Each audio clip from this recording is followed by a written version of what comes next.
Hello friends, welcome back to our YouTube channel Alchemist Chemistry. Last videos में हमने class 11th की chemistry शुरू की थी, जो कि हमने unit first some basic concepts of chemistry से शुरू की थी। तो उसी सीरीज़ में आज हमारी सेकंड वीडियो है, जिसमें आज हम पढ़ेंगे लॉज ऑफ केमिकल कॉम्बिनेशन। हमारे पास 5 लॉज होते हैं केमिकल कॉम्बिनेशन के, उन्हीं के बारे में आज हम पढ़ेंगे।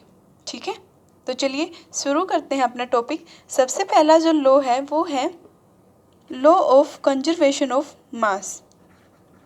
लॉ ऑफ कंजर्वेशन ऑफ मास, ये जो लॉ है ये क्या बोलता है? ये बोलता है कि जो मास ऑफ रिएक्टेंट होता है वो equal to mass of product होता है।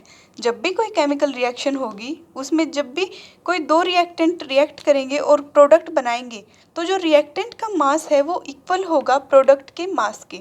ठीक है स्टूडेंट्स, क्लियर है?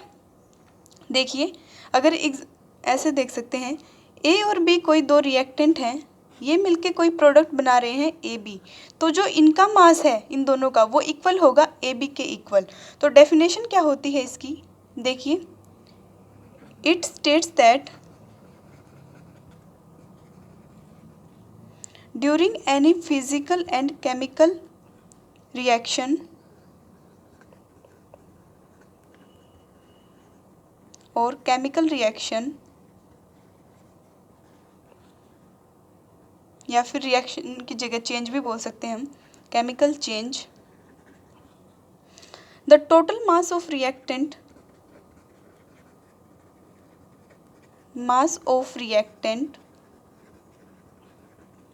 is equal to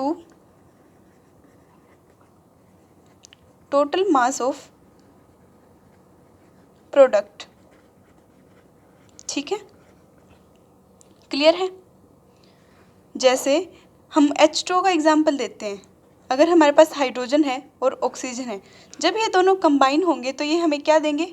water, H2O। इसमें देखिए हाइड्रोजन का मास कितना है? 2, क्योंकि 2 मॉलिक्यूल हैं, और ऑक्सीजन का 16, तो टोटल जो है वो कितना हुआ? 18। अब देखिए प्रोडक्ट का भी इतना ही है क्या?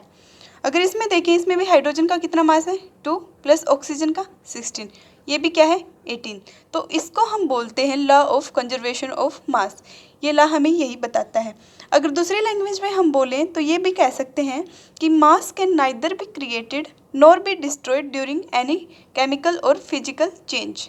ठीक है स्टूडेंट्स, ये जो लॉ है ये हमें किसने दिया था? एंटोनी लेवोजियर ने। लेवोजियर, ये जो लॉ है ये बहुत पुराना है, ये हमें 1789 में मिला था। अब ये लॉ वैलिड नहीं है। वैलिड नहीं है। क्यों वैलिड नहीं है? क्योंकि तब तक इतनी डिस्कवरीज नहीं हुई थी, हमें पता नहीं था अलग अलग थ्योरीज का। हमें जो बाद में थ्योरी मिली है, आइंस्टीन थ्योरी ऑफ रिलेटिविटी, उसके अकॉर्डिंग ये लॉ जो है वैलिड नहीं है। आइंस्टीन थ्योरी ऑफ रिलेटिविटी जो हमें क्या बताती है? E is equal to mc²। इसके अकॉर्डिंग ये कहती है कि जो मास और एनर्जी होते हैं वो दोनों एक दूसरे में इंटरकन्वर्टेबल होते हैं। Mass and energy are interconvertible. मतलब क्या है इसका? कि जो मास और एनर्जी है वो इंटरकन्वर्टेबल होती हैं। जब भी कोई फिजिकल और केमिकल चेंज होता है, कोई भी दो रिएक्टेंट मिलके प्रोडक्ट बनाते हैं, तो कुछ मास एनर्जी की फॉर्म में बाहर निकल जाता है। तो जब हम मेज़र करते हैं रिएक्टेंट का मास और प्रोडक्ट का मास, वो इक्वल नहीं होता, उसमें स्लाइटली डिफरेंस होता है। ये बोलती है आइंस्टीन थ्योरी ऑफ रिलेटिविटी। ठीक है, क्लियर है? देखिए, एक न्यूमेरिकल की हेल्प से हम देखते हैं। If 6.3 gram of sodium bicarbonate added to 15.0 gram of acetic acid solution, अगर हम 6.3 gram sodium bicarbonate 15 gram of acetic acid solution में डालते हैं तो हमें क्या मिलता है? The residue is found of मास 18.0 ग्राम। जो हमें रेसिड्यू मिलता है वो मिलता है 18.0 ग्राम का। तो हमें इसमें बताना है CO2 जो गैस रिलीज हुई है उसका मास, CO2 का मास हमें बताना है जो इस रिएक्शन में रिलीज हुई। तो कैसे बताएंगे? देखिए हमारे पास क्या था, सोडियम बाइकार्बोनेट, वो ऐड किया गया एसिटिक एसिड के सॉल्यूशन में, जो कितना था 15 ग्राम, और ये था हमारा 6.3 ग्राम। इससे हमें जो कम प्रोडक्ट मिलता है उसमें जो रेसिड्यू है उसका वेट है 18 ग्राम, और जो CO2 निकली है हमारी हमें उसका बताना है।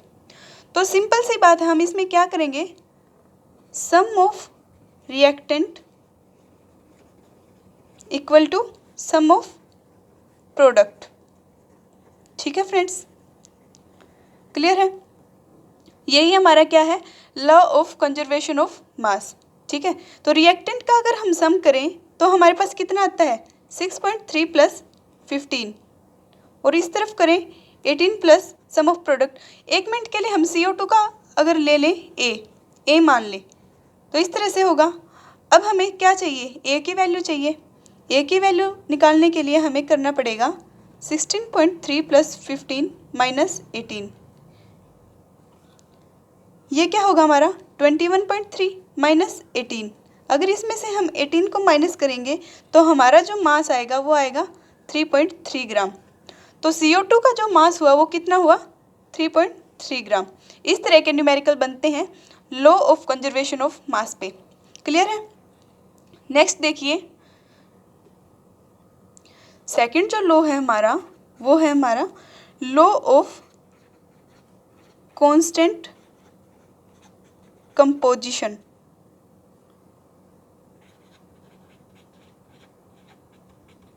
या फिर definite proportion, law of definite proportion. ये लॉ हमें क्या बताता है, ये जो लॉ है ये बोलता है कि कोई भी कंपाउंड हमें कहीं से भी मिले, सेम कंपाउंड हमें किसी भी जगह से मिले, उसमें जो एलिमेंट्स होते हैं उनका प्रोपोर्शन या रेशो वो सेम रहता है। देखिए डेफिनेशन के अकॉर्डिंग अगर हम चलें तो ये क्या बोलता है, a pure chemical compound always contains same elements, कि कोई भी हमें कंपाउंड मिलता है तो उसमें जो एलिमेंट्स होते हैं वो सेम होते हैं, combined together in the same definite proportion by weight, कि उनके जो वेट का प्रोपोर्शन होता है वो क्या होगा, सेम होगा हर कंपाउंड के अंदर। एग्जाम्पल से अगर हम देखें, जैसे कार्बन डाइऑक्साइड है CO2, इसमें जो कार्बन है और ऑक्सीजन है इनके मास का रेशो कितना है, कार्बन रेशो O2। कार्बन हमारा क्या है 12 और ऑक्सीजन का हमारा मास होता है 16, लेकिन इसमें 2 मॉलिक्यूल हैं तो इसमें क्या होगा 32। तो इनके रेशियो को हम क्या लिख सकते हैं, अगर 4 से डिवाइड करके देखें 3:8। तो इसका जो रेशियो है मास का वो क्या है 3:8। अगर हमारी CO2 कार्बन डाइऑक्साइड अगर हमें मिले रिस्पायरेशन से, बाय रेस्पायरेशन,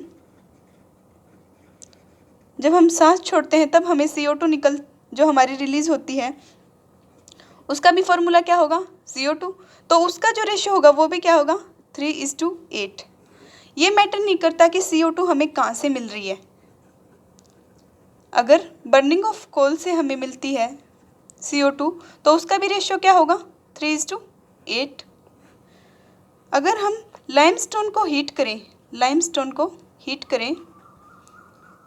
लाइमस्टोन का फॉर्मूला होता है CaCO3, अगर उसको हम हीट करें तो हमें क्या मिलता है CaO प्लस CO2। तो जो ये वाली CO2 है इसमें भी क्या होगा रेशियो 3:8।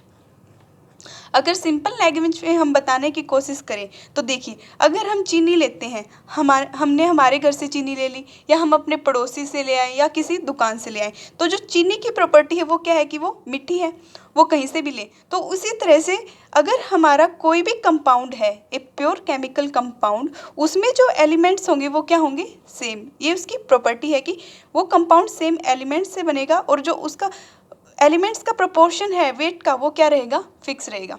ठीक है फ्रेंड्स, क्लियर है। जैसे H2O है, वाटर, वो हमने लिया, रेन वाटर ले लिया,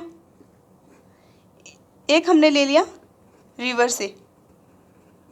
ठीक है, दो हमारे पास क्या है, पानी है। जो पानी है वो किससे मिलता है, H2+O, यही हमारा रेशियो रहेगा। रेशियो क्या है, 2:16, 2:16, या फिर 1:8 बोल सकते हैं, 1:8। ठीक है फ्रेंड्स, ये रहेगा। यही हमारा क्या है, लॉ ऑफ डेफिनेट प्रोपोर्शन या फिर law of constant composition. Clear है। थर्ड हमारा लॉ है, देखिए थर्ड लॉ है हमारा law of multiple proportion.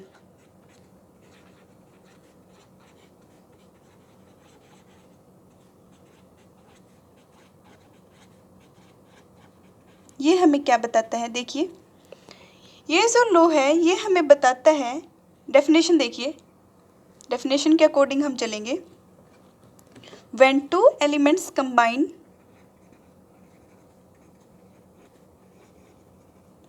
two elements combine to form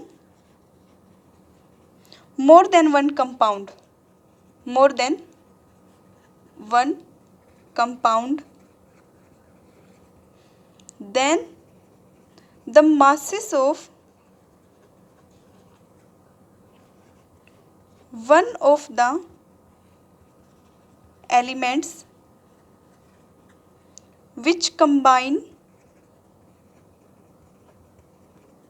with a fixed mass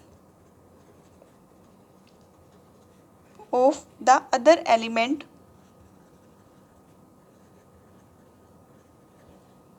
are in a simple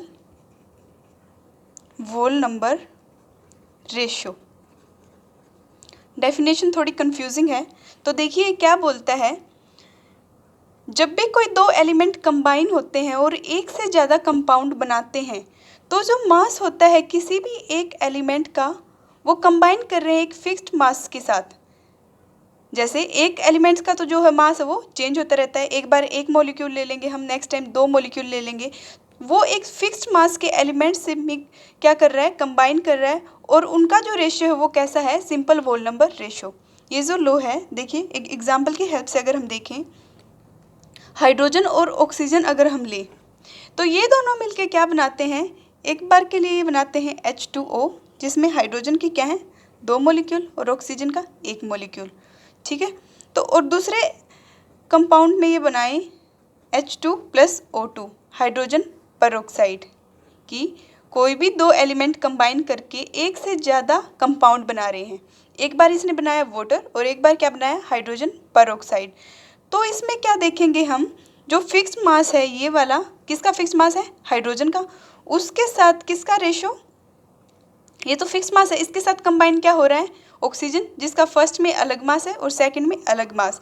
जो ये अनफिक्स्ड है, इनके जो मास का रेशियो है वो कैसा होगा, सिंपल होल नंबर रेशियो। यही हमें ये लो बताता है। तो देखिए इसमें हाइड्रोजन का कितना है 2, ऑक्सीजन का 16, इसमें 2, इसमें कितना होगा 32। तो जो हाइड्रोजन है वो क्या है, दोनों में फिक्स्ड है, और जो ऑक्सीजन है वो क्या है, चेंज हो रहा है, एक में 16 है और एक में क्या है 32। तो इनका अगर हम रेशियो निकालें, ऑक्सीजन का एक मॉलिक्यूल का 2 मॉलिक्यूल के साथ, इसमें क्या है 16, इसमें क्या है 32, तो ये रेशियो जो है वो क्या होगा 1:2, सिंपल होल नंबर रेशियो। यही ये लो बताता है। एक और एग्जांपल अगर हम देखें, देखिए नाइट्रोजन और ऑक्सीजन का अगर हम देखें, तो इसमें क्या होगा, ये मिलके हमें क्या दे रहे हैं N2O, इस तरह से, और एक ये हमें दे रहे हैं N+O, NO। इसको हम बोलेंगे नाइट्रस ऑक्साइड, और इसको हम क्या बोलेंगे, नाइट्रिक ऑक्साइड। इसमें भी उसी तरह से देखेंगे। तो इसमें फिक्स मास किसका है, ऑक्सीजन का, और जो फिक्स नहीं है वो क्या है, नाइट्रोजन। दो एलिमेंट्स कंबाइन करके दो से ज़्यादा कंपाउंड हमें दे रहे हैं, तो हम इसमें रेशो देखेंगे जो फिक्स नहीं है उनका। क्या रेशो बनेगा, सिंपल वोल नंबर रेशो। इसमें अगर हम देखें तो इसका जो है 28 मास है और इसमें क्या है 14, तो 28/14, तो रेशो कैसा होगा 2:1, सिंपल वोल नंबर रेशो। यही हमें बताता है law of multiple proportion.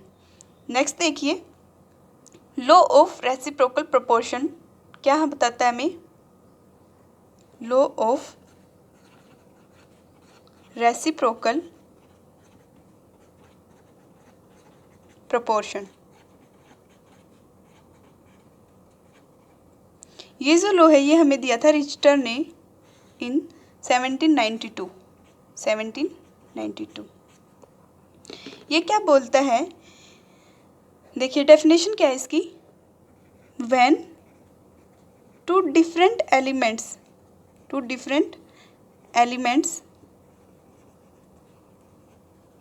Combine separately with a fixed mass of third element. इसमें क्या है, 3 एलिमेंट्स मिल रहे हैं, जबकि मल्टीपल प्रोपोर्शन में 2 एलिमेंट्स मिलके एक से ज़्यादा कंपाउंड्स बना रहे थे। The ratio in which they do so will be the same or some simple multiple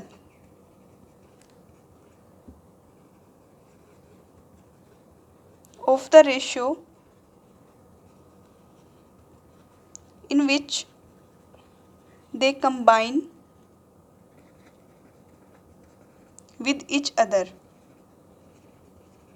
तो देखिए डेफिनेशन हमें क्या बता रही है कि जब भी कोई 2 डिफरेंट एलिमेंट अलग से सेपरेटली फिक्स मास के साथ कंबाइन करेंगे, कि कोई भी 2 एलिमेंट ले लिए हमने ए और बी, वो किसी तीसरे एलिमेंट के साथ सेपरेटली क्या करें, कंबाइन करें, तो क्या बनाएंगे, ये क्या बनाएगा AC, ये बनाएगा CB। कि कोई भी 2 डिफरेंट एलिमेंट फिक्स मास है जो थर्ड एलिमेंट का C, उसके साथ क्या करें, कंबाइन करें, तो जो रेशियो होगा वो किसके इक्वल होगा, जब A और B मिलेंगे AB बनाएंगे, तो हमें क्या बताना है कि जो अलग अलग से जो कंपाउंड बने हैं इनमें A और B का रेशियो, और जो इन दोनों ने कंबाइन करके एक प्रोडक्ट बनाया है उसमें AB का रेशियो एक दूसरे के साथ क्या कर रहा है, रिलेट कर रहा है। कैसे रिलेट कर रहा है, या तो वो उसके इक्वल है या फिर क्या है, सिंपल मल्टीपल है उसका। ठीक है फ्रेंड्स, क्लियर है। देखिए अगर एग्जाम्पल ले हम, हमारे पास क्या है, सल्फर और ऑक्सीजन। जैसे एक हमारे पास सल्फर, एक है ऑक्सीजन, और ये कंबाइन कर रहे हैं हाइड्रोजन के साथ। किसके साथ, हाइड्रोजन के साथ। अलग अलग से अगर ये कंबाइन करते हैं तो ये क्या बनाएंगे, ये बनाएगा H2O और ये बनाएगा हमारा हाइड्रोजन सल्फाइड H2S। ये दोनों सेपरेटली जब इसके साथ कंबाइन कर रहे हैं तो ये ऐसे मॉलिक्यूल हमें दे रहे हैं, और जब ये दोनों कंबाइन करेंगे तो ये क्या बनाएगा, SO2। तो अब हमें किसका रेशियो कंपेयर करना है, पहले तो निकालेंगे हम ratio of sulphur and oxygen combine separately, ratio of sulphur and oxygen combines separately, किसके साथ, हाइड्रोजन के साथ, विद फिक्स्ड मास हाइड्रोजन। तो इसका जो रेशियो होगा वो कैसे निकालेंगे, देखिए इसमें जो फिक्स है वो क्या है, हाइड्रोजन, इसमें भी 2 है और इसमें भी 2, जो चेंज हो रहे हैं वो क्या है, सल्फर और ऑक्सीजन। तो इनका रेशियो अगर हम देखें तो सल्फर का क्या होता है 32 और ऑक्सीजन का 16, तो जो इनका रेशियो वो हमारा आ रहा है 2:1। अब हम निकालेंगे इसमें जो इन्होंने अलग से मिलके जो प्रोडक्ट दिया हमें SO2 सल्फर डाइऑक्साइड, इसमें इसका जो रेशियो है वो क्या होगा? The ratio of masses in which sulfur and oxygen combines with each other, जिसमें ये दोनों कंबाइन हुए हैं उसमें इनका रेशियो क्या होगा? सल्फर और ऑक्सीजन का। तो इसमें क्या है? सल्फर 1 है तो इसका रहेगा 32, लेकिन जो ऑक्सीजन है वो उसके कितने मॉलिक्यूल हैं? 2, तो ऑक्सीजन का हो जाएगा 32। तो दोनों को हम बोल सकते हैं 1:1। अब जो हमें कंपेयर करना है वो क्या करना है? एक तो ये वाला रेशियो जो सेपरेटली कंबाइन किया था और एक ये वाला रेशियो। अगर इनको हम डिवाइड करके देखें तो क्या है? 2/1 और 1/1। तो जो ये रेशियो वो क्या आएगा? 2:1। यही हमें ये लॉ बताता है। क्लियर है? देखिए एक बार फिर से देखिए कि जब दो डिफरेंट एलिमेंट्स कंबाइन करते हैं separately with a fixed mass of third element, किसी थर्ड एलिमेंट के साथ जिसका जो मास है वो क्या है? फिक्स है, तो जो रेशियो होगा किनका? जो फिक्स मास के साथ क्या कर रहे हैं? कंबाइन कर रहे हैं सल्फर और ऑक्सीजन उनका, और दूसरा किसके साथ? उसके साथ जिसमें ये दोनों एक दूसरे के साथ कंबाइन कर रहे हैं। वो जो रेशियो होगा वो क्या होगा? सिंपल मल्टीपल होगा, जिसमें ये क्या कर रहे हैं? कंबाइन कर रहे हैं उसका। ठीक है फ्रेंड्स, क्लियर है? नेक्स्ट देखिए 5th law, Gay-Lussac's law. Gay-Lussac's law ये हमें क्या बोलता है? ये किसका होता है? वॉल्यूम्स में होता है। ऐसे बोल सकते हैं Gay-Lussac's law of combining volume, क्योंकि ये क्या है? गैसेस का लॉ होता है। देखिए ये क्या डिफाइन करता है? When gases react together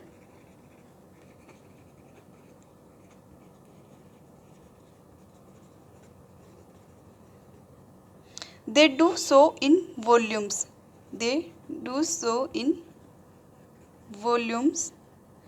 which bear a simple ratio to one another and to the volumes of product if these all are gases। क्या बोलता है ये कि जब भी कोई गैसेस रिएक्ट करती हैं तो वो क्या देती हैं? वॉल्यूम्स में हमें बताती हैं, और जो उनका रेशियो होता है वो सिंपल रेशियो होता है एक दूसरे के साथ, और जो प्रोडक्ट बनता है उसकी वॉल्यूम के साथ। देखिए अगर हमारे पास हाइड्रोजन है और हमारे पास क्लोरीन, तो वो हमें क्या देगा? HCl। अगर बैलेंस करें तो हमारे पास क्या होंगे? इसके 2। तो इसमें अगर हम वॉल्यूम देखें, वॉल्यूम क्या होती है? जो इनके आगे लिखा होता है कि इसके आगे कितना है? 1, और इसके आगे भी 1। तो 1 वॉल्यूम ऑफ हाइड्रोजन और 1 वॉल्यूम ऑफ क्लोरीन हमें क्या देते हैं? 2 वॉल्यूम ऑफ HCl। तो इसका जो रेशियो होगा वो कैसे होगा? 1:1:2। ये हमारा रेशियो बनेगा, जो क्या है? एक सिंपल रेशियो है। इसी सीरीज़ में अगर हम देखें एक और एग्जांपल, हमारे पास जो है हाइड्रोजन है जिसके हमारे पास कितने हैं? 2 वॉल्यूम, और एक हमारे पास क्या है? ऑक्सीजन। ये हमें क्या दे रहा है? 2 वॉल्यूम वाटर वेपर की। ठीक है, तो इसके पास क्या है? 2 वॉल्यूम है हाइड्रोजन की, यहाँ पे क्या है? 1 वॉल्यूम, और ये हमें दे रही हैं 2 वॉल्यूम। तो इसका जो रेशियो होगा वो कैसे होगा? 2:1:2। ये हमारा होता है Gay-Lussac's law of combining volumes. ठीक है फ्रेंड्स, क्लियर है?